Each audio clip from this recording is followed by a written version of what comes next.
cakap itu, dia dengan Allah macam mana? Langsung tak ada kedudukan, berapa nak buka? Okay. Berapa nak sakitkan hati? Macam nak resahkan, nak sulitkan kita punya otak, nak fikir tentang apa dia.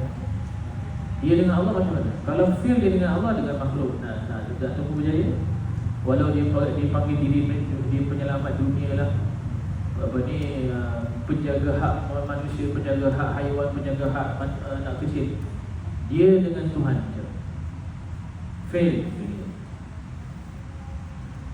Macam kita buat basic. Okay. Maka begitu juga basic dalam kita menyayangi, mencintai, berkenalan, suka tidak suka. Basicnya ialah apa? Kita dengan Allah SWT. Oleh kerana dalam hadis yang disebutkan dalam pengajian yang lalu, 3 perkara yang kalau kita ada, maka kita akan dapat rasa kenikmatan iman. Di antaranya ialah mencintai kerana Allah, dan juga tidak mencintai ataupun tidak suka itu kerana Allah. Saya tak suka dia bukan kerana dia itu cakap besar atau cakap atau cakap belakang saya, tak. Saya tak suka dengan dia kerana dia itu jauh dengan Allah SWT. Dan kerana dia itu saja melanggar daripada sunnah Nabi Muhammad SAW. Itu sahaja sebabkan saya beli kerana Allah SWT.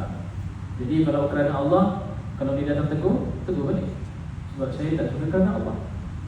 Dan Allah suruh tegur, Allah suruh kita disantun, Allah suruh kita senyum. Saya hanya tak suka sifat dia.